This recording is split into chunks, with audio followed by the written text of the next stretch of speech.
Tribunal de Justiça de São Paulo reduz o valor a ser pago de ITCMD. Essa é uma matéria que o Valor Econômico publicou no mês de agosto de 2024 e eu estou aqui com a decisão, com o acórdão do Tribunal de Justiça do Estado de São Paulo, número 101-51-71-63-2023, 826-0037.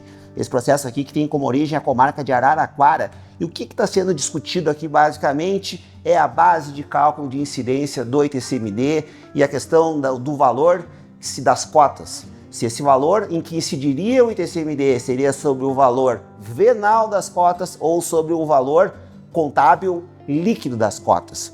E aqui nesse vídeo eu queria tentar explicar um pouco para vocês o que é essa temática da base de cálculo do ITCMD e a holding. E aqui um ponto que é muito importante é entender que este tema ele é mais sensível ainda quando nós estamos falando na holding rural, que tem como um dos seus pilares ter no seu capital social as terras do produtor integralizadas. E as terras do produtor, elas têm, em 99% dos casos, um valor muito baixo no imposto de renda. E ao constituir a holding rural, o produtor, enfim, quem constitui a holding, possui a prerrogativa de poder transferir essas terras por dois valores. Ou pelo valor declarado, que é um valor muito baixo em comparação com o valor venal, ou com um valor venal, com o valor de venda deste bem.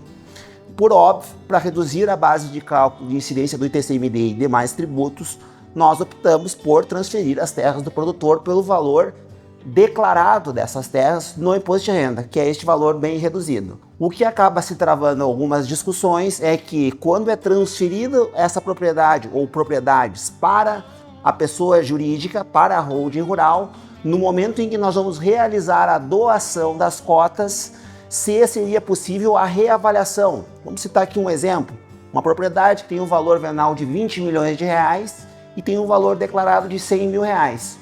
Ao transferirmos esta propriedade por 100 mil reais e realizarmos a doação, estados como São Paulo, por exemplo, que tem o ITCMD de 4, sobre qual base de cálculo incidiria este ITCMD? Sobre o valor contábil líquido dessa cota ou sobre o valor venal? E no caso aqui, o Tribunal de Justiça de São Paulo, esse caso ele tem ainda mais umas peculiaridades, mas especificamente decidiu que é sobre o valor contábil líquido dessas cotas e não o valor venal. Então, um precedente muito interessante que reafirma mais um ponto no sentido da grande economia tributária que nós temos ao constituir a holding rural, pela perspectiva e pelo fato de podermos transferir as terras por este valor muito baixo que nós temos encontrado no imposto de renda, o valor declarado das cotas, e dessa forma termos essa base de cálculo reduzida para a incidência do ITCMD.